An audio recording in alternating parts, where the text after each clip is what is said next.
وَلَقَدْ صَرَّفْنَا فِي هَذَا الْقُرْآنِ لِلنَّاسِ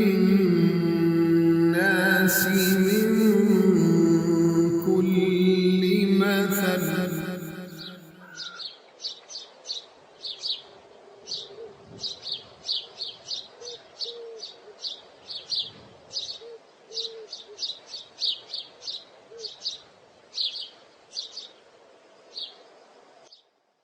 بسم اللہ الرحمن الرحیم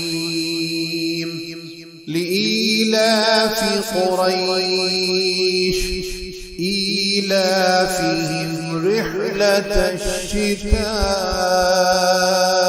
والصیف فلیعبدوا رب هذا البیت الذي أطعمهم من جوع وآمنهم من خوف. مکرم خواتین و حضرات، سورۃ القریش کی تلاوت آپ نے سماعت فرمائی. اس سورت کی ٹوٹل 4 آیتیں ہیں. پہلے ان آیتوں کا ترجمہ سنیے، پھر ان کی مختصر سی وضاحت پیش کی جائے گی. اللہ کریم ارشاد فرماتا ہے، چونکہ قریش کو رغبت دلائی، انہیں سردی اور گرمی کے سفر سے مانوس کیا، تو انہیں چاہیے کہ اس گھر کے رب کی عبادت کریں جس نے انہیں بھوک میں کھانا دیا اور انہیں خوف سے امن میں رکھا. اس صورت میں اللہ تعالیٰ جل شانہ نے لفظ قریش استعمال فرمایا ہے. اس صورت کا نام بھی اسی لفظ قریش سے لیا گیا ہے اور صورت کا نام القریش رکھا گیا ہے. قریش کا لفظ قاف را شین قرش، اس سے لیا گیا ہے، اس سے ماخوذ ہے، اس سے ڈیرائیوڈ ہے. حدیث شریف میں آتا ہے، حضرت امیر معاویہ رضی اللہ تعالیٰ عنہ نے حضرت عبداللہ بن عباس رضی اللہ تعالیٰ عنہ سے پوچھا کہ یہ جو ہم لوگ قریشی ہیں، یہ قریش کا لفظ کہاں سے بنا ہے، اس کا ماخذ کیا ہے، اس کی بیس کیا ہے؟ انہوں نے جواب دیا کہ قرش سمندر کے ایک جانور کا نام ہے. یہ جانور اتنا سخت ہے، اتنا طاقتور ہے کہ باقی تمام جانوروں کو مار بھی لیتا ہے، کھا بھی لیتا ہے، اور یہ کسی سے مار نہیں کھاتا. یہ اس لفظ کی، اس قریش کے نام کی بنیاد ہے، یہ وہاں سے لیا گیا ہے. اب آپ غور کیجئے کہ یہ لفظ وہاں سے کیوں لیا گیا اور اس قوم نے، اس قبیلے نے اپنا نام قریش رکھنا کیوں پسند کیا؟ اس کی وجہ یہ تھی کہ قریش اور عرب کے لوگ بیسیکلی قبائلی ماحول میں رہتے تھے، اور اس ماحول میں اکثر جنگیں، مقابلے اور دشمنیاں چلتی تھیں. قوموں کی اور قبیلوں کی دشمنیاں اور لڑائیاں چلتی تھیں. ماحول ایسا پیدا ہو چکا تھا کہ اپنے قبیلوں کے نام اور اپنے بچوں کے نام کثرت سے جنگ، جھگڑے، بہادری اور جرت کے حوالے سے رکھے جاتے تھے، اور ایسے ہی ناموں پر یہ لوگ فخر کرتے تھے. اور ایسے نام آج جس دنیا میں ہم رہ رہے ہیں، یہاں کھڑے ہو کر جب ہم ان ناموں کو آبزرو کرتے ہیں تو شاید آج کل کے ماحول میں وہ نام مختلف قسم کے نظر آئیں، ہمیں وہ نام اتنے زیادہ اپیل نہ کریں، مناسب نظر نہ آئیں. لیکن اس پس منظر میں اگر آپ ان ناموں کو دیکھیں گے تو اس جنگی ماحول میں وہ لوگ ایسے ناموں پر فخر کرتے تھے، ایسے ناموں کو اچھا سمجھتے تھے. تو گویا اینک بدل جانے سے ان ناموں کو سمجھنے کے لیے سوچ اور ذہنیت بھی بدل جائے گی. یہ میں نے مختصر سا آپ کو اس قریش کے لفظ کا پس منظر بتایا ہے. اب آپ خود سمجھ جائیے، میں چند نام لینے لگا ہوں جو اس زمانے میں رکھے جاتے تھے اور بڑا فخر کیا جاتا تھا۔ آج کل کے لوگ ان ناموں کا مفہوم اگر عربی ڈکشنری میں دیکھیں تو ان کے ذہن پہ کیا اثر پڑے گا، اور اس ماحول میں وہ نام جب رکھے جاتے تھے تو وہ کس سوچ کے ساتھ رکھے جاتے تھے۔ اس کی مثال ہے کلاب۔ یہ نبی کریم رؤوف الرحیم صلی اللہ علیہ وسلم کے آباء و اجداد میں ایک بزرگ کا نام ہے۔ اسی کی مثال ہے عثمان۔ یہ نبی کریم صلی اللہ علیہ وآلہ وسلم کے خلیفہ ثالث کا بھی نام ہے، اور بھی متعدد بزرگوں کے یہ نام ہوئے ہیں۔ حضرت عثمان بن مظعون ایک مشہور صحابی بھی ہیں۔ حرب، ہا را با، معاویہ، زینب، قریش، ان کے اگر آپ ڈکشنری میں نام دیکھیں تو وہاں ان کے معانی دیکھ کر شاید آپ لوگ وہ چیز محسوس نہ کر سکیں جو وہ لوگ محسوس کرتے ہوئے ان ناموں کو پسند فرماتے تھے۔ یہ میں نے قریش کا لفظی معنی اور اس نام کا پس منظر اور اس نام کو پسند کرنے کی وجہ آپ کے سامنے اختصار کے ساتھ رکھی ہے۔ باقی ڈیٹیل میں آپ لوگ خود ڈکشنریز دیکھ کر آپس میں ڈسکس کر کے جا سکتے ہیں۔ میں جتنی محتاط گفتگو کر سکتا تھا میں نے کر دی۔ حتیٰ کہ آپ کو بتاتا چلوں کہ اللہ کے پاک پیغمبر کا نام، ایک پیغمبر کا نام موسیٰ ہے، سیدنا موسیٰ علیہ السلام۔ اب اس کا بھی معنی اگر آپ ڈکشنری میں دیکھیں گے تو پتہ نہیں کیا لکھا ہوا ملے گا آپ کو، لیکن یہ نام کسی خاص پس منظر کے تحت بہت پسندیدہ نام ہے، ہمارے سر پہ بھی قبول ہے، آنکھوں پہ بھی قبول ہے ماشاءاللہ۔ حضرت موسیٰ علیہ السلام کا یہ نام رکھا جانا اور اللہ کے ایک پاک پیغمبر کا یہ نام ہونا ہمیں پسند ہے۔ اس گفتگو کا دوسرا پورشن ہے کہ قریش کے فضائل اور مناقب، یہ جو قرآن و سنت سے ماخوذ ہیں، تو وہ کیا ہے؟ پہلی بات تو یہ کہ قریش کا یہ لفظ قرآن میں صرف اسی جگہ استعمال ہوا ہے، پورے قرآن میں کہیں اور یہ لفظ استعمال نہیں ہوا۔ حدیثوں میں یہ نام، یہ لفظ کثرت سے ملتا ہے۔ اس کی بہت ساری وجوہات میں سے ایک وجہ یہ بھی ہے کہ یہ ہمارے نبی کریم رؤوف الرحیم صلی اللہ علیہ وسلم کے قبیلے کا نام ہے، آپ کی قوم کا نام ہے۔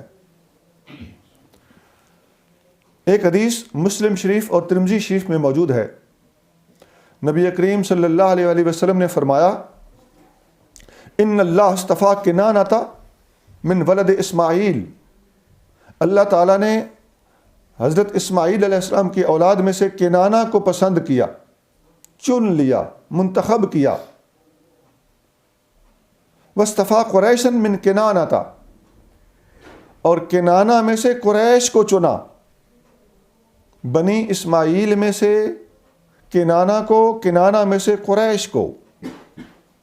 واصطفیٰ من قریش بنی ہاشم، اور قریش میں سے بنی ہاشم کو چنا۔ واصطفانی من بنی ہاشم، اور بنی ہاشم میں سے مجھ کو چنا۔ اس حدیث میں قریش کی فضیلت بیان ہوئی ہے۔ قریش اللہ کے چنے ہوئے اور اللہ کے پسندیدہ لوگ ہیں، اور ان میں سے آگے ان کی جو سلیکشن ہوئی ہے، قریش میں سے بنی ہاشم، اور بنی ہاشم میں سے ہمارے نبی کریم صلی اللہ علیہ وآلہ وسلم کی سلیکشن۔ تو یہ سلیکشن اپنے زمانے کے لحاظ سے اور اس زمانے کے لوگوں میں سے سلیکشن ہے۔ اس سلیکشن کا یہ مطلب نہیں کہ ان میں سے سارے کے سارے پیغمبر ہوئے ہیں۔ پیغمبری نبی کریم صلی اللہ علیہ وآلہ وسلم کی قطعاً ثابت ہے اور قطعیت کے ساتھ ثابت ہے، باقی خاندانوں کا منتخب ہونا یہ اس کے اوپر کی باتیں۔ اور بنی اسماعیل میں واحد نبی کریم صلی اللہ علیہ وآلہ وسلم پیغمبر ہوئے ہیں، اس سے پہلے پیغمبری اور نبوت بنی اسرائیل میں ہوا کرتی تھی۔ اور اس قسم کی باتیں پڑھنے سے اور ایسی احادیث پڑھنے سے یہ بات بھی سمجھ میں آتی ہے کہ لفظ بنی اسرائیل اور لفظ بنی اسماعیل دونوں گویا احادیث سے ثابت ہیں، شرعاً ثابت ہیں، اور نبی کریم صلی اللہ علیہ وآلہ وسلم بنی اسماعیل میں سے ہیں. اگر آپ کہیں کسی آدمی کو، کسی مستشرق کو، اورینٹلسٹ کو یہ کہتا ہوا سنیں کہ ہم بنی اسرائیل ہیں، ہم بنی اسماعیل نہیں ہیں، بنی اسماعیل یہ کہاں سے آ گئے، تو اس قسم کے لوگ حدیث کا منکر ہونے کی وجہ سے اور نبی کریم صلی اللہ علیہ وآلہ وسلم کے ارشادات عالیہ کا باغی ہونے کی وجہ سے ایسی باتیں کرتے ہیں. ان لوگوں کی باتوں پر کان نہ دھرا جائے. اس کے بعد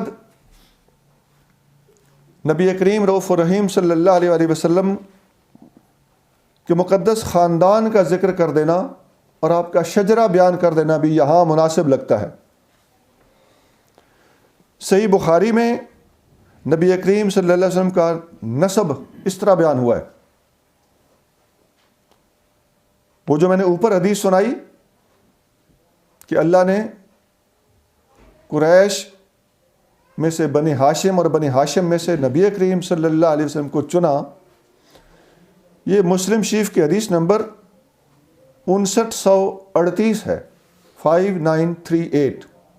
اور یہ جو ابھی سنانے لگا ہوں یہ بخاری شریف کی حدیث نمبر 3851 ہے، 3851. نبی کریم صلی اللہ علیہ وآلہ وسلم کا نسب اور شجرہ اس طرح بیان ہوا ہے: ہوا محمد ابن عبد اللہ، آپ محمد صلی اللہ علیہ وآلہ وسلم بن عبداللہ بن عبد المطلب بن ہاشم بن عبد مناف بن قصی بن کلاب، یہ وہی کلاب جو میں نے نام آپ کو پہلے بتایا تھا، بن مرہ، یہ مرہ نام بھی ایسا ہی ہے، دیکھ لیجئے گا، جو اپنے زمانے کے لحاظ سے رکھا گیا تھا، بن کعب بن لوی بن غالب بن فہر بن مالک بن نضر بن کنانہ بن خسیمہ بن مدرکہ بن الیاس بن مدر بن نزار بن معد بن عدنان. یہاں عدنان تک نبی کریم صلی اللہ علیہ وآلہ وسلم کا شجرہ مبارک صحیح سند کے ساتھ ثابت ہے. اس سے اوپر بھی آپ کا شجرہ حضرت آدم علیہ السلام تک دستیاب ہے، لیکن صحیح سند کے ساتھ جہاں تک امام بخاری نے نقل کیا ہے میں نے وہاں تک آپ کے سامنے اختصار کے ساتھ آپ صلی اللہ علیہ وسلم کا شجرہ پیش کرنے کی سعادت حاصل کی ہے. یہ جو قریش ہیں یہ نضر کی اولاد ہیں جن کا نام میں نے اس شجرے میں لیا. ایک تھوڑا سا پس منظر اور بھی عرض کر دینا مناسب ہے کہ حضرت ابراہیم علیہ السلام اپنی زوجہ اور اپنے شہزادے حضرت اسماعیل علیہ السلام کو اللہ کے حکم کے مطابق کعبہ شریف کے پاس چھوڑ کر گئے تھے. وہ جو صفا اور مروہ کے درمیان حضرت اسماعیل علیہ السلام بچپن میں پیاس کی حالت میں تھے اور وہاں رو رہے تھے، پانی کی ان کو طلب تھی، تو ان کی والدہ نے دوڑ دوڑ کر پانی کو تلاش کیا. وہ حدیث، وہ واقعہ مسلمانوں میں مشہور ہے، حج کے دنوں میں ہمارے علماء خطبہ اس کو کثرت سے بیان کرتے ہیں. یہ واقعہ صحیح ہے، بخاری شریف کے اندر متعدد مقامات پر مذکور ہے، ایک سے زیادہ جگہ پر مینشن ہوا ہے. کعبہ کی ہسٹری بہت لمبی ہے، اور قریش خاندان اور بنی اسماعیل کا کعبہ کے پاس آ کے بسنا، رہنا اور وہاں ان کا، اس خاندان کا پھیلنا، اس کی بنیاد وہاں سے پڑ رہی. اور بنی اسماعیل میں سے ہی بنی کنانہ کو چنا گیا تھا، اور ان میں سے قریش میں سے بنی ہاشم کو چنا گیا تھا. اس شجرے میں اسماعیل علیہ السلام کی اولاد میں جب نضر نامی ہستی سامنے آتے ہیں تو ان سے آگے جو خاندان قریش چلا، تو قریش کا خاندان وقت گزرنے کے ساتھ ساتھ اپنے مرکز مکہ سے رائٹ لیفٹ بعض ضروریات اور حالات کے پیش نظر بکھر گیا تھا. اور قصی بن کلاب جو حضور کریم صلی اللہ علیہ وسلم کے جد امجد اوپر جا کے واقع ہوتے ہیں، انہوں نے دوبارہ اپنے خاندان کے متعدد لوگوں کو جو کچھ مکہ میں ہی تھے اور کچھ بار متفرق ہو گئے تھے، ان کو دوبارہ وائنڈ اپ کیا، اکٹھا کیا اور مکہ شریف کے اندر ان کو دوبارہ جمع کیا. یہ لوگ مکہ شریف میں حج کے موقع پر حاجیوں کی خدمت پر لگ گئے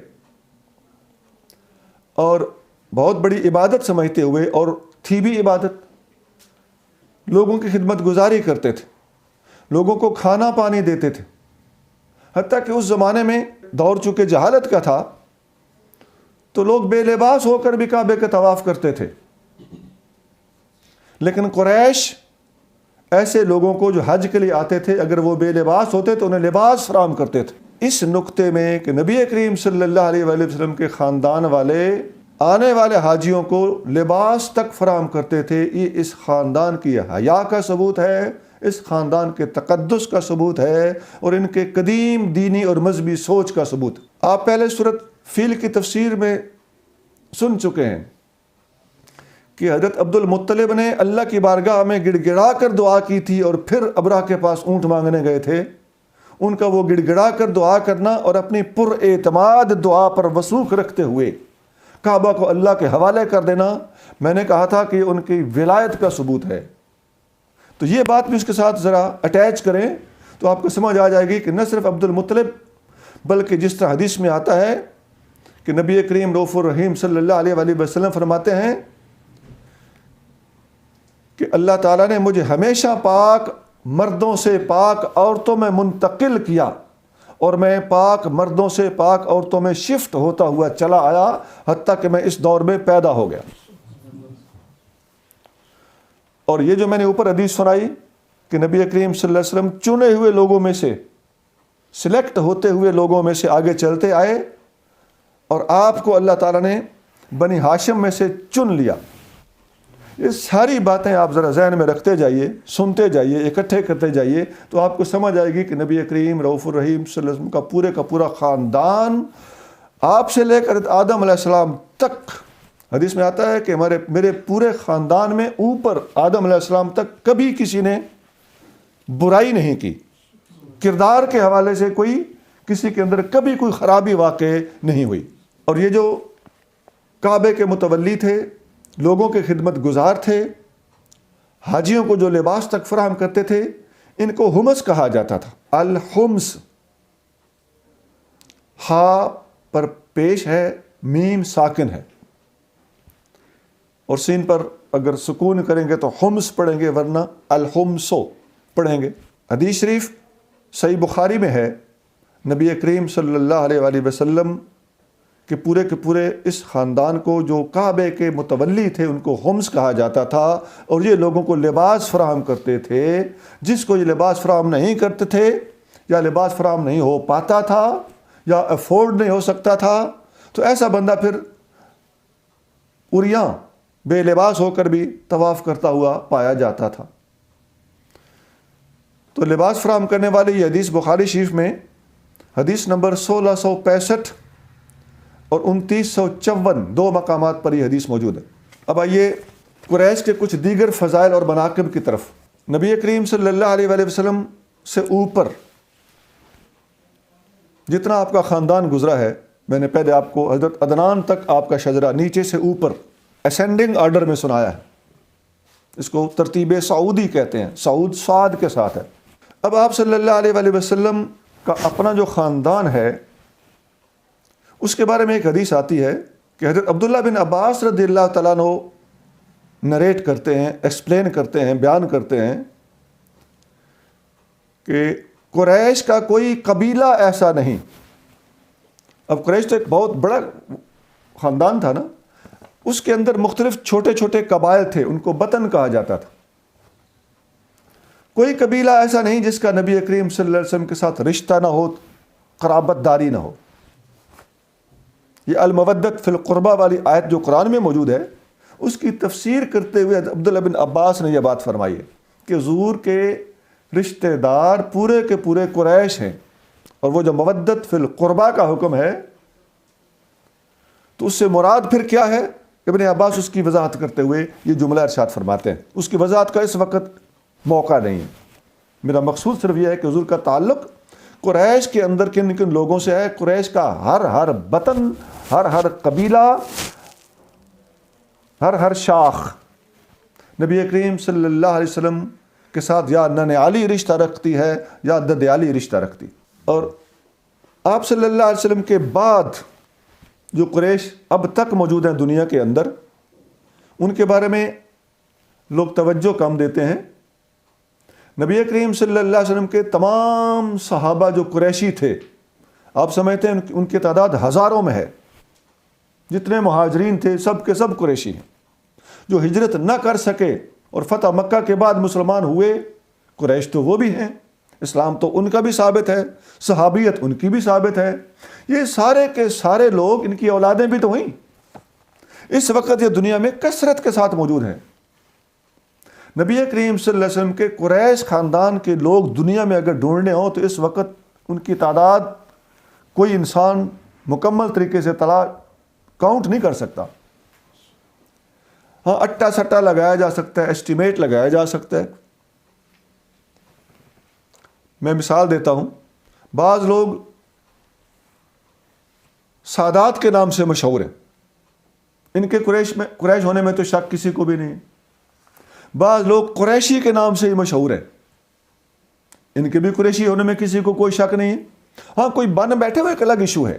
جتنے لوگ دنیا میں آوان ہیں یہ سب کے سب قریش ہیں. اس کے علاوہ بہت سے دوسرے خاندان، کئی بلوچوں میں ہیں، کھوکھروں میں ہیں، کوئی ملک کہلاتے ہیں، کوئی شاہ کہلاتے ہیں لیکن سید نہیں ہوتے. یہ بنیادی طور پر سب کے سب قریش ہیں. تو ان کو اب آپ اندازہ لگا لیں کہ اگر آپ قریشیوں کو ڈھونڈنا چاہیں تو بڑی تعداد ہے. نبی کریم صلی اللہ علیہ وآلہ وسلم نے فرمایا کہ لا یزال امر الناس ماضیا ما ولیہم 12 رجلا کلہم من قریش. میری امت میں اچھی حکومت اس وقت تک قائم رہے گی جب تک 12 آدمی خلیفہ نہیں ہوں گے. خلیفہ 12 ہوں گے جن کے دور میں حکومت اچھی چلے گی.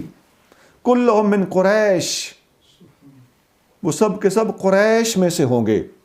یہ لفظ قریش حضور نے استعمال فرمایا ہے، اور میں نے اس وقت تک دنیا میں جو قریشیوں کی اویلیبلٹی آپ کو بتائی ہے وہ اس وجہ سے بتائی تھی. کلہم من بنی ہاشم نہیں فرمایا، فرمایا کلہم من قریش. وہ بنی ہاشم بھی ہو سکتے ہیں، وہ بنی ہاشم کے علاوہ بھی ہو سکتے ہیں، اس لیے کہ بنی ہاشم کی قید نہیں لگائے گی. قریش کا لفظ بولا گیا ہے. یہ حدیث بخاری شریف میں ہے، حدیث نمبر 7222 ہے، 7223 بھی ہے. مسلم شریف میں بھی حدیث موجود ہے، 4706 نمبر ہے. اسی مضمون کی ایک اور آیت بھی ذرا ڈیٹیل کے ساتھ نبی کریم صلی اللہ علیہ وآلہ وسلم نے فرمایا لا یزال ھذا الدین قائما حتی یکون علیکم 12 خلیفۃ کلہم تجتمع الامۃ علیہ. یہ دین قائم رہے گا 12 خلیفوں کے زمانے میں. جب تک وہ ہوں گے دین قائم رہے گا. پہلی حدیث میں تھا وہ قریش میں سے ہوں گے. اس حدیث میں مزید وضاحت ہے کہ وہ سارے کے سارے ایسے ہوں گے کہ ان کے زمانے میں میری امت متفق ہو جائے گی. ان کے خلیفہ ہونے پر سب کا اتفاق ہو جائے گا. ان دونوں حدیثوں سے پتہ چل گیا کہ ان 12 خلفاء جن کا ذکر حدیث میں کیا گیا ہے ان کے لیے لفظ خلیفہ بولا گیا ہے، لفظ امام نہیں بولا گیا. دوسرے نمبر پر وہ سارے کے سارے خلیفہ وہ ہوں گے جو ظاہر اور باطن کے ولی ہوں گے، اس لیے کہ ان کے زمانے میں ان کو حکومت ملے گی اور متفقہ طور پر وہ حکومت کے سربراہ بنیں گے. یہ میں نے مختصر طریقے سے آپ کے سامنے قریش کا پس منظر، ان کے فضائل اور مناقب رکھنے کی کوشش کی ہے اور سعادت حاصل کی. ایک حدیث میں حضرت ام ہانی رضی اللہ تعالی عنہا نبی کریم رؤوف الرحیم صلی اللہ علیہ وسلم کی چچا زاد بہن ہے، سیدنا علی المرتضیٰ رضی اللہ تعالیٰ عنہ کی ہمشیرہ ہیں. آپ فرماتے ہیں کہ رسول اللہ صلی اللہ علیہ وآلہ وسلم نے ارشاد فرمایا فضل اللہ قریشا ب7 خلال. اللہ تعالیٰ نے قریش کو 7 خوبیوں کی وجہ سے فضیلت عطا فرمائی ہے. انی فیہم، نمبر 1 میں قریشیوں میں سے ہوں، یہ قریشیوں کی فضیلت ہے. وَأَنَّ النَّبُوَّةَ فِيهِمْ، اور مجھے اللہ نے ان کے اندر سے ہی نبی بنایا، یہ ان کی دوسری فضیلت ہے. وَالْحِجَابَةُ فِيهِمْ، کعبہ کی چابیاں ان میں ہوا کرتی ہیں، ان کے پاس ہوا کرتی ہیں، یہ ان کی تیسری خوبی ہے۔ وَالسِّقَایَةُ فِیہِم، اور حاجیوں کو پانی پلانے کی ڈیوٹی اللہ نے ان کو عطا فرمائی ہے۔ وَأَنَّ اللَّهَ نَصْرَهُمْ عَلَى الْفِیلِ، چوتھے نمبر پہ فرمایا کہ اللہ تعالیٰ نے ہاتھی کے خلاف ان کی مدد فرمائی، وہ جو پچھلی صورت کی تفسیر میں ہم پڑھ کے آئے ہیں۔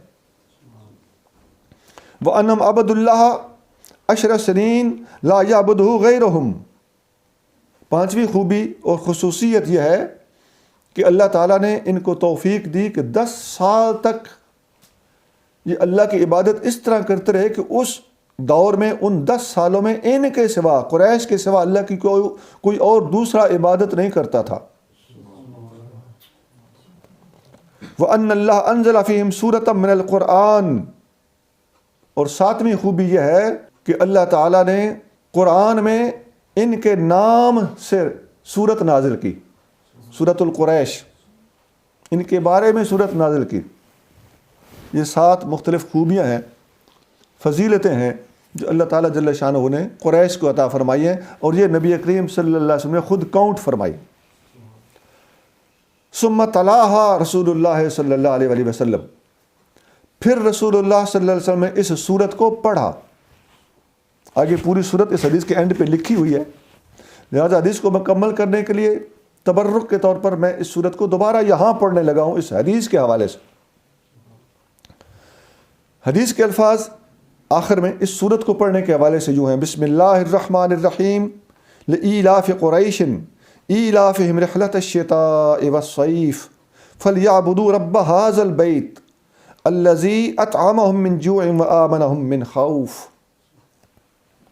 یہ حدیث مستدرک حاکم میں موجود ہے، حدیث نمبر 4026 ہے، اور اس حدیث کے تحت البانی نے لکھا ہے کہ حسن لشواہدہ، یہ حدیث حسن ہے، یعنی ٹھیک، ایکسیپٹیبل اور ریزنیبل حدیث ہے۔ لشواہدہ، اس کے بہت سے شواہد بھی موجود ہیں۔ شواہد کا مطلب ہے کہ یہ بہت سے دوسرے وجوہات کے لحاظ سے بھی پرووڈ ہے، ثابت شدہ حدیث۔ اس حدیث کے صحیح ہونے کے لیے اس سے ریلیٹڈ دلائل موجود ہیں۔ یہاں تک آپ نے دیکھا کہ تھوڑے تھوڑے فرق کے ساتھ لے دے کے بات لفظ قریش پر رہی۔ اب سورت کے اندر چلتے ہیں۔ اللہ تعالیٰ جل شانہ نے اس سورت کے اندر 2 سفروں کا ذکر کیا ہے۔ ایلافہم رحلۃ الشتاء والصیف، اللہ تعالیٰ جل شانہ نے قریشیوں کو 2 سفروں کے ساتھ مانوس کیا۔ مانوس کرنے کا مطلب ہے کہ ایک تو لمبے سفر پر لوگوں کا دل نہیں مانتا، گھر سے نکلا نہیں جاتا، نکلنے کے لیے ہمت ساتھ نہیں دیتی، تو سفر کے لیے آمادہ کرنا اور طبیعت کا سفر پر مائل ہو جانا، یہ ان کے لیے، ان کے پاس نہیں تھا۔ اللہ تعالیٰ نے ان کو رغبت دی اور ان کے دلوں کے اندر اس سفر کے ساتھ انس ڈالا، تو انس ڈالنے سے ان کے لیے وہ سفر آسان ہو گیا۔ وہ سفر کون سا تھا؟ وہ سردی کے موسم میں یمن کا سفر تھا، اور گرمی کے موسم میں شام کا سفر تھا۔ اب اگر نقشہ دیکھیں، ورلڈ میپ دیکھیں، عرب شریف کے رائٹ لیفٹ اور سراؤنڈنگز کا میپ دیکھیں، تو آپ کو پتہ چلے گا کہ یمن عرب شریف سے مشرق کی جانب سلانٹڈ ہے، اور شام تھوڑا سا کارنر میں مغرب کی طرف۔ سردی میں یمن کا سفر اور گرمی میں شام کا سفر یہ لوگ کرتے تھے تجارت کی غرض سے۔ سردی کا سفر یمن کی طرف کیوں؟ اس لیے کہ یمن میں موسم گرم ہوتا ہے اور سردیوں میں یہاں آنا سوٹ کرتا تھا، اور شام کا سفر ٹھنڈا ہوتا ہے، گرمیوں میں اس طرف سفر کرنا وہ سوٹ کرتا تھا۔ تو سردیوں میں یمن میں آنا تجارت کی غرض سے، گرمیوں میں شام میں جانا تجارت کی غرض سے۔ آگے منڈیاں تھیں، آگے پورٹ تھی ادھر یمن میں، وہ مال کو خریدنے بیچنے لینے دینے میں سہولت فراہم کرتی تھی، وہ تفصیلی ایشو ہے، ہمارے مفسرین نے اس پر بھی تبصرہ کیا ہوا ہے، اس کی وجوہات بھی بیان کی ہوئی ہیں۔ میں ان شارٹ عرض کرنا چاہتا ہوں کہ ان دو علاقوں کا سفر سردی اور گرمی کے حوالے سے ہوتا تھا، اور ان دونوں موسموں کا ذکر اللہ تعالیٰ نے اس صورت کے اندر کیا بھی ہے۔ رحلۃ الشتاء، سردی کا سفر، والصیف، اور گرمی کا سفر۔ علاقے قرآن میں بیان نہیں ہوئے، وہ مفسرین نے بیان کر دیے، اور اس کی وجوہات اور سبب وہ اس صورت کے اندر بھی موجود ہے۔ وہ کیا تھا؟ الذی فلیعبدوا رب ھذا البیت، ان کو چاہیے کہ اس گھر کے رب کی عبادت کریں۔ الذی اطعمہم من جوع وآمنہم من خوف، جس نے انہیں بھوک میں کھانا دیا اور خوف میں امن دیا۔ تو بھوک میں کھانا دیا، اس کا تعلق پچھلی آیت کے ساتھ ہے، اس کے ساتھ یہ ریلیٹڈ ہے۔ بھوک میں کھانا دیا تھا سفر سے مانوس کر کے، خوف میں امن دیا تھا سفر کے اندر امن فراہم کر کے، کسی قسم کے راستے میں لٹ جانے ڈاکہ پڑ جانے کا کوئی خوف ان لوگوں کو نہیں تھا۔ یہ پرامن طریقے سے تجارت کے لیے جاتے تھے اور واپس بھی آتے تھے، سردیوں میں ادھر جاتے تھے اور گرمیوں میں ادھر جاتے تھے۔ تو اس سفر میں گویا اللہ نے ان کو دو فائدے دیے، ایک تو ان کو امن میں رکھا، لٹیرے ان کا کچھ نہ بگاڑ سکتے تھے، بالکل اپنے گھر کی طرح یہ سفر میں کے دوران بھی پرامن رہتے اور سفر کے لیے مانوس رہتے تھے۔ اور پھر اس سفر کے نتیجے میں ان کو کھانا ملتا تھا۔ کھانا یا اطعامہ کا لفظ ہے، اس لیے میں کھانے کا لفظ بول رہا ہوں، مراد رزق ہے، کھانا ہی نہیں کھانے ہوتے تھے، طرح طرح کی نعمتیں ہوتی تھیں، تو ساری کی ساری کو اللہ کریم اطعام کے لفظ سے تعبیر فرما رہا ہے۔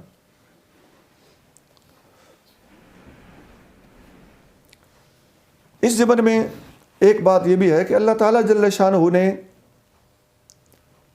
قرآن شریف میں کئی جگہ پر لوگوں کو، انسانوں کو، جنوں کو، بنی اسرائیل کو مختلف مواقع پر اپنے احسانات جتلائے ہیں۔ انسان کو اللہ نے پیدا ہی فرمایا تو اللہ نے وَلَقَدْ كَرَّمْنَا بَنِي آدم کا ارشاد فرمایا ہے قرآن میں کہ ہم نے بنی آدم کو، انسان کو کرامت عطا فرمائی، عزت و آبرو والا بنایا ہے۔ یہ پوری کی پوری انسانیت کے لیے ایک اعزاز ہے جو قرآن میں بیان ہوا ہے۔ یہی وجہ ہے کہ انسانی ہمدردی اور ہر کسی مسلمان کا بھلا سوچنا، مختلف حالات میں پریفرنس، یہ ایک الگ ایشو ہے، لیکن ہر مسلمان کو عزت کی نگاہ سے دیکھنے کا سبق قرآن کے اندر وَلَقَدْ كَرَّمْنَا بَنِي آدم کے الفاظ سے دیا گیا کہ انسان بنیادی طور پر بیسیکلی کرامت والا ہے۔ اللہ نے اس کو عزت بخشی ہے، تمام مخلوقات پر اس کو برتری عطا فرمائی۔ ایک جگہ پہ اللہ تعالیٰ احسان جتلاتے ہوئے ارشاد فرماتا ہے فَجَعَلْنَاهُ سَمِيعًا بَصِيرًا، ہم نے انسان کو آزمانا چاہا تو اس کی غرض سے ہم نے اس کو سننے کی طاقت بھی دی اور دیکھنے کی طاقت بھی دی۔ یہ دو صفتیں ایسی ہیں جو اللہ کی صفتیں ہیں، اِنَّهُ هُوَ السَّمِيعُ الْبَصِيرُ، اللہ تعالیٰ سمیع و بصیر ہے۔ اور یہاں فرمایا فَجَعَلْنَاهُ سَمِيعًا بَصِيرًا، ہم نے انسان کو بھی سمیع و بصیر بنایا ہے۔ اللہ نے اپنی خاص دو صفتیں ہیں جو انسان کو عطا فرمائی، انہی صفتوں کی وجہ سے انسان بڑی ممتاز ہستی ہے۔ سن لینا اور دیکھ لینا، اور عام آپ دیکھتے ہیں کہ دیکھتے سنتے جانور بھی ہیں، لیکن ان دو چیزوں کا قلب کے ساتھ، عقل کے ساتھ جو ریلیشن ہے، اس کی وجہ سے یہ دو چیزیں انسان کے اندر دوسری چیزوں کی نسبت فائق ہو جاتی ہیں یا آؤٹ اسٹینڈنگ ہے۔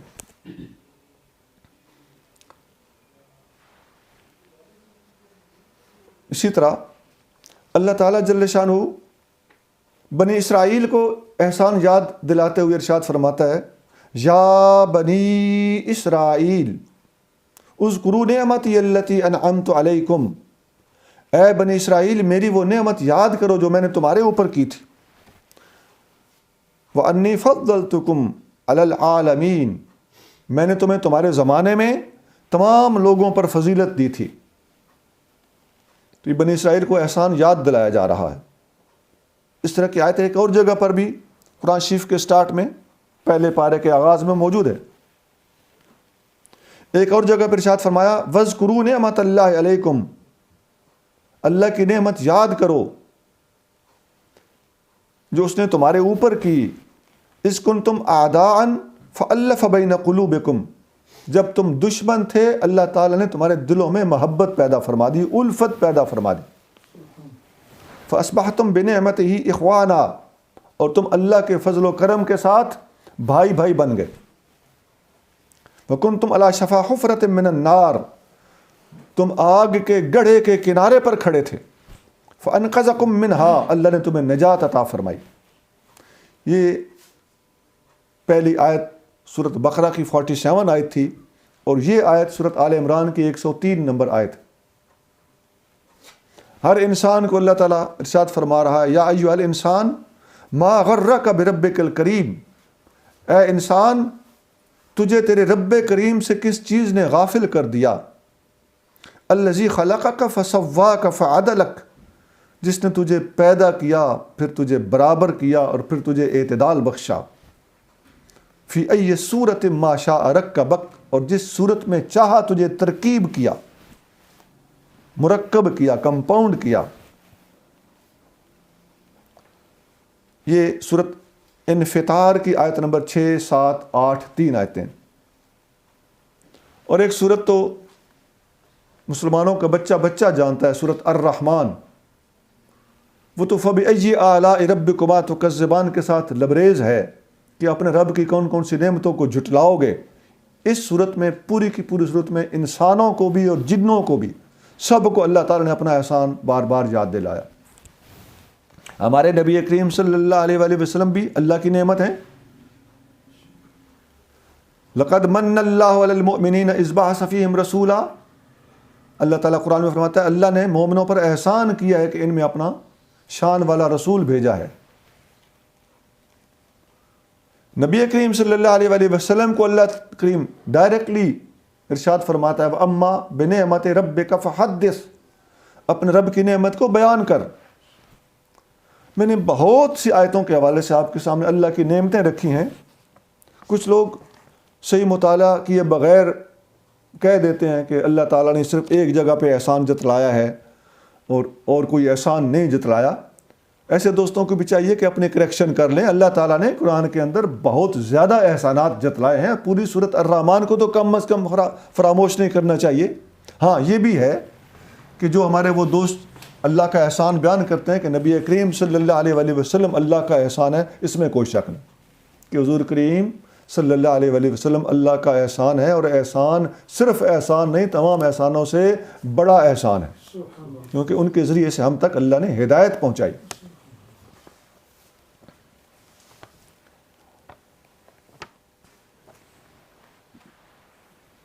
انسان کو دنیا میں بہت ساری ضروریات لاحق ہیں، لیکن اس صورت کے اندر دو مین ضروریات کا ذکر کیا گیا، امن اور معیشت۔ بندے کا ماحول پر امن ہو تو ذہن میں ٹینشن نہیں ہوتی، یہ جو امن نہ ہو تو پھر خوف ہوتا ہے، اور دوسرے نمبر پر اگر غربت ہو تو پھر بھوک ہوتی ہے۔ اگر معاشی طور پر اکنومیکلی انسان سٹرانگ ہو، مضبوط ہو، اور امن کے حوالے سے وہ پر امن ہو، اس کو کسی قسم کا خوف، ٹینشن، پریشر نہ ہو، وہ مانوس ہو، آپس میں محبتیں ہوں، سفر اور حضر میں انسان کو کسی قسم کی کوئی پریشانی نہ ہوتی ہو، تو کسی بھی ایریا میں، علاقے میں رہتے ہوئے یہ دو سہولتیں اگر بندے کو میسر ہوں تو ایسا بندہ دنیاوی اعتبار سے اپنی زندگی کو کامیاب زندگی سمجھتا ہے۔ باقی چھوٹی موٹی چیزیں آتی جاتی رہتی ہیں. یہ مین چیزیں ہیں جو انسان کے لیے ٹینشن کا سبب بنتی. تو اللہ تعالیٰ نے ان دو چیزوں کا پرٹیکولرلی اسی لیے ذکر کیا ہے کہ یہ دو چیزیں انسان کے لیے امتحان ہوتی ہیں, مصیبت ہوتی ہیں, جو ٹینشن کا سبب بنی رہتی ہیں. پھر ان احسانات کو جتلا کر اللہ تعالیٰ جل شانہ نے جو توجہ دلائی ہے, فَلْيَعْبُدُوا رَبَّ هَذَا الْبَيْتِ, اس گھر کے رب کی عبادت کریں جس نے انہیں خوف میں امن دیا اور بھوک میں کھانا دیا. تو یہ احسان جتلا کر اللہ تعالیٰ متوجہ کس طرف کرنا چاہتا ہے؟ یہ بات اس سورت کا خلاصہ ہے. اس سورت کے نازل کرنے کا اصل مقصد ہے کہ یہ سورت نازل کر کے صرف قریش کے مناقب بیان کرنا مقصود نہیں ہے. اللہ تعالیٰ قریش کے مناقب کو ضمناً یا ان کا نام لے کر ان کی شان بیان کر کے, نام لینا بھی تو شان ہے, جیسا حضور نے خود اس کی وضاحت فرمائی ہے کہ ان کے نام کی پوری صورت نازل ہونا بھی ان کی شان ہے. لیکن اللہ تعالیٰ کا اس صورت کے اندر ٹارگٹ کیا ہے, مقصود کیا ہے؟ وہ یہ ہے, پہلی بات تو یہ ہے کہ ایسی چیزیں بیان کر کے احسان جتلا کر اس جگہ پر ہو یا قرآن کے کسی اور موقع پر ہوں, وہ فَبِأَيِّ آلَاءِ رَبِّكُمَا تُكَذِّبَانِ ہو یا دوسرے مقامات ہوں, اللہ تعالیٰ جل شانہ کا مقصد یہ ہوتا ہے کہ سب سے پہلے تو اللہ کے وجود کی طرف توجہ دلائی جائے کہ تمہارا خالق و مالک کوئی ہے جو تمہیں یہ نعمتیں فراہم کر رہا ہے. تم دیکھو یا نہ دیکھو, دیکھ سکو یا نہ دیکھ سکو, اور اے انسان تو اگر مانے یا نہ مانے, پس پردہ تجھے نظر نہ آنے کے حوالے سے میں پس پردہ کہہ رہا ہوں. کوئی تمہاری ان نون ہستی ایسی ہے, انفیلیبل ہستی ایسی ہے جس کو تم محسوس نہ کرتے ہوئے بھی محسوس کر سکتے ہو. حضرت امام جعفر صادق رضی اللہ تعالیٰ عنہ کا ایک ایتھیسٹ ملحد کے ساتھ مناظرہ ہوا. امام فخر الدین رازی نے وہ مناظرہ بیان کیا اپنی تفسیر کبیر میں. آپ نے اس سے جب بات کی تو وہ خدا کو نہیں مانتا تھا, کہتا تھا اللہ نہیں ہے. آپ نے فرمایا تم کام کیا کرتے ہو؟ کہنے لگا میں تجارت کرتا ہوں, سمندری تجارت کرتا ہوں. فرمایا تم نے کشتی پہ جب سفر کیا تو کبھی ایسا ہوا کہ تمہاری کشتی کسی طوفان میں پھنس گئی ہو؟ اس نے کہا ایسا ہوا ہے. آپ نے پوچھا بے بس ہونے والا منظر بھی ہوا؟ اس نے کہا جی بالکل میں بے بس ہو گیا تھا. فرمایا اس وقت تمہارا ذہن کسی ایسی شخصیت, کسی ایسی ہستی, کسی ایسے وجود کی طرف منتقل ہوا تھا کہ کاش اس وقت کوئی ہوتا جو مجھے بچاتا؟ اس نے کہا جی واقعی میرا ذہن ادھر گیا تھا کہ کاش اب اس وقت کوئی ہوتا جو مجھے بچاتا. نہ والد ہے, نہ والدہ ہے, نہ بھائی ہے, نہ دوست ہے, پاس کوئی بھی نہیں ہے, میں تنہا ہوں, کشتی میں ہوں, معاشی سفر میری مجبوری ہے, کاش کوئی ہوتا جو مجھے اس وقت بچاتا. فرمایا ذالک الہک الذی تضرعت الیہ فی ذالک الوقت, اس وقت جو تمہارا ذہن جس طرف گیا تھا وہی تمہارا خدا ہے, وہی تمہارا رب ہے جس کی طرف تم لاچار ہو کر اس وقت لپکے تھے. تم محسوس نہیں کر رہے, تمہارا ذہن ادھر جا نہیں رہا, تم نہ مان کر بھی مان چکے ہو کہ وہ کوئی ایسی ہستی ہے جس کی طرف انسان کا ذہن اس وقت منتقل ہوتا ہے جب سارے سہارے ٹوٹ جاتے ہیں تو اس کی طرف ذہن جاتا ہی جاتا ہے. ویسے میں اپنے بھائیوں بہنوں کو جاتے جاتے آپ کی اپنی زندگی کے حوالے سے ایک اہم گزارش پیش کرنا چاہتا ہوں کہ جب تک سہارے ہوتے ہیں نا اس وقت تک بندے کا اللہ تعالیٰ کے ساتھ پراپر لنک بنتا ہی نہیں. اللہ کے ساتھ بندے کو جڑنا ہے تو سہارے چھوڑ دینے سے ہی بندہ اللہ سے واصل ہوتا ہے.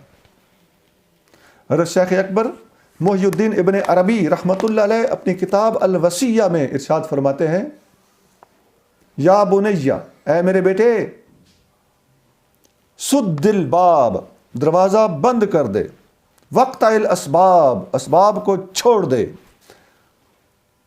وجالس الوہاب، اور رب کے پاس بیٹھ جا، وہاب کے پاس بیٹھ جا، یقلک من غیر حجاب، وہ بغیر کسی پردے کے ڈائریکٹ تمہاری مدد کرے گا۔ ہم اللہ سے ڈائریکٹ ہوتے ہی نہیں تو وہ ڈائریکٹ مدد کرتا ہی نہیں۔ تو یہ اللہ تعالیٰ کے ساتھ جڑنے کے حوالے سے میں نے یہ باتیں کی ہیں۔ باقی دوستوں سے مدد لینا، بزرگوں سے مدد لینا وہ جائز ہے، میں بات اللہ کے ساتھ واصل ہونے کے حوالے سے کر رہا ہوں کہ جب اللہ سے وصل اختیار کرنا ہو تو پھر سہارے چھوڑنا پڑتے ہیں۔ آپ حضرات میں سے شاید بعض پنجابی بھی سمجھتے ہوں، تو میں ایک شعر میاں صاحب کا عرض کر دیتا ہوں۔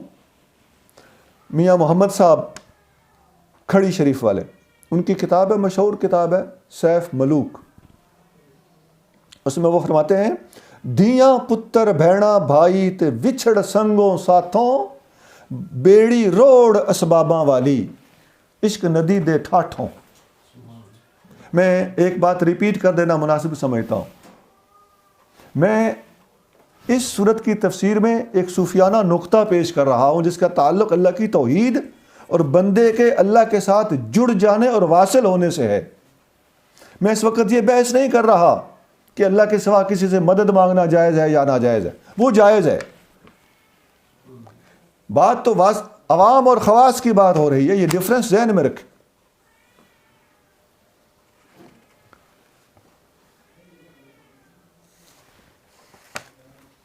دوسرا نقطہ احسانات جتلانے کا دوسرا سبب یہ ہے کہ ایک تو اللہ کی طرف متوجہ کرنے کے بعد اس سے اگلا سٹیپ جو بنتا ہے وہ یہ ہے کہ اللہ کی عبادت کی طرف متوجہ کرنا، کہ جب تیرا معبود موجود ہے، جسے تو مشکل میں پکارتا ہے وہ موجود ہے، سارے کے سارے سہارے ٹوٹ جاتے ہیں تو وہ اس وقت یاد آتا ہے وہ موجود ہے، تو تیرا اس کے ساتھ یہ کنسرن اس چیز کا ثبوت ہے کہ پھر عبادت کا حقدار بھی وہی ہے۔ اور تیسرا نقطہ یہ ہے کہ جب عبادت کا حقدار وہی ہے تو اس کا عبادت کا حقدار ہونا اس سینس میں ہونا چاہیے کہ اس کے ساتھ عبادت میں بھی کسی کو شریک نہ کیا جائے۔ پھر یہ بھی نہیں کہہ سکتے کہ وہ بڑا عبادت کا حقدار وہ ہے تو چھوٹے چھوٹے خدا نخواستہ یہ بھی ہوں، اصل وہ ہے تو غیر اصل کوئی اور بھی ہو، ہائیسٹ وہ ہے تو اس کے نیچے اس کی عطا کے ساتھ کوئی اور بھی ہوں، ایسا نہیں ہے۔ تو توحید کے یہ 3 سٹیپ ہیں، اللہ ہے، وہ ہے تو عبادت کا حقدار بھی وہی ہے، جب وہ عبادت کا حقدار ہے تو اس کے علاوہ کوئی عبادت کا حقدار نہیں ہے، یہ کوئی اور عبادت کا حقدار نہیں ہے۔